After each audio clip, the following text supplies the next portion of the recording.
It is February 2nd, 2016. And I still run across people who recognize me from my videos.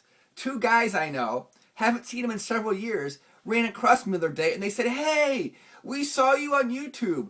We saw there was someone who was going back and forth about Harvey Oregon, and then we went to your video and we saw it was you, so that's really cool." And I want to say is that there are a lot of people who leave very intelligent, thoughtful comments who don't appear to get any credit. Well, you might not get credit on YouTube with thumbs up and people responding to it, but if you're saying intelligent things, you are reaching people.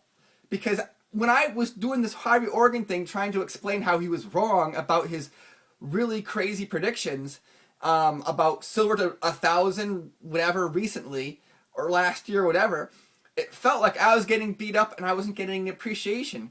But most of the people who appreciate what you're saying are not leaving comments or thumbing up, because when you look at the percentage of people who leave comments and the percent of people who watch, a very tiny amount leave comments, but this amount are reading.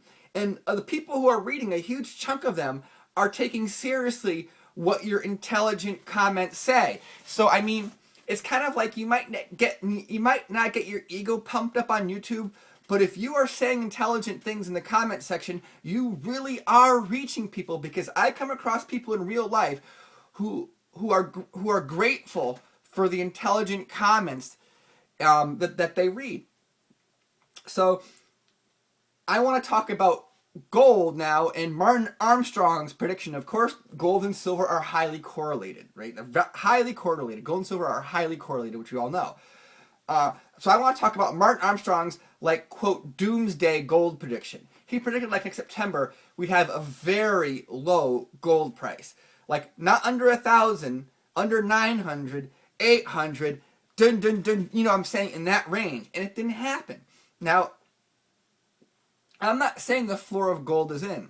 I'm saying that there was a time window that there was this low prediction, and here we are, February 1st, and gold's 1128, 1,128. So that prediction didn't come true. Now, some will say, well, the price will get there. It will go that low. And that's possible. We've seen gold and silver fall pretty hard. And to say that the falling is all done, I mean, that shows that we haven't learned from these price actions, because these price actions fell a lot more drastically than people expect. And to say they can't fall anymore, well, they already fell drastically. They can fall again. But maybe they won't fall again. That's the whole point of the market, is you don't know. I mean, you don't know the timing. And the timing is half of everything.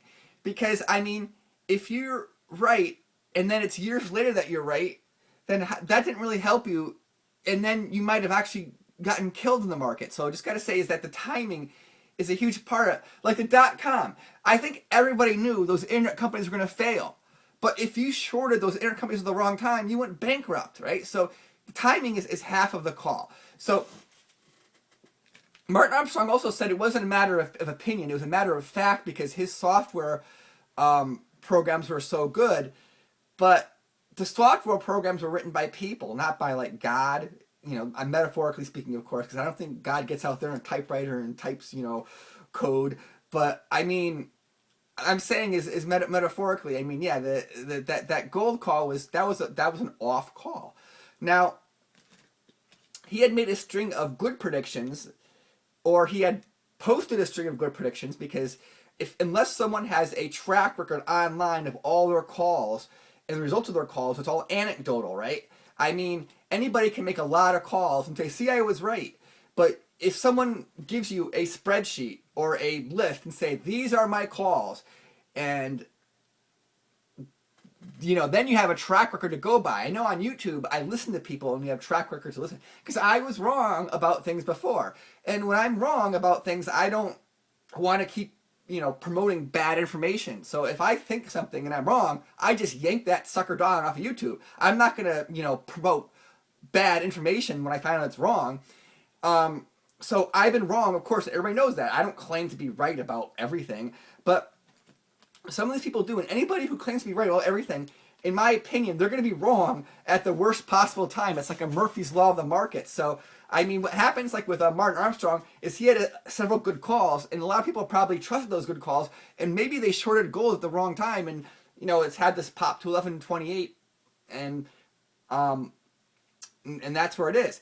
And so I also saw that there's he's got a quote TED lecture, the TED Talks, and I see it on the TED website, and it says here though this talk was given at a TED event using the TED conference format, but independently organized by local community and uploaded by the organizer. So it wasn't like a TED endorsed talk. What happened was they just rented the space and he did a talk with a TED background on it.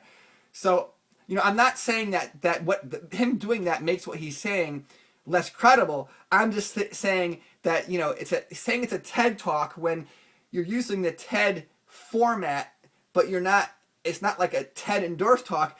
It's a pseudo TED talk. So that's interesting. He's got this quote TED talk, and you can watch it, but it's a pseudo TED talk. So I think that's interesting. But yeah, I don't know if Martin Armstrong watches videos like these, and if he does, I'm not dissing Martin Armstrong. I'm just talking about some calls he made. Because if someone makes a call and it's wrong, and I say the call's wrong, that doesn't mean I'm attacking the person, And also, if someone does a pseudo TED talk, right? And it's not done by TED, but he uses the space, I'm not saying there's anything wrong with him, and I'm not saying it makes the talk less legit. I'm just saying that it's not quite really a TED talk, but some people might be fooled into thinking it is.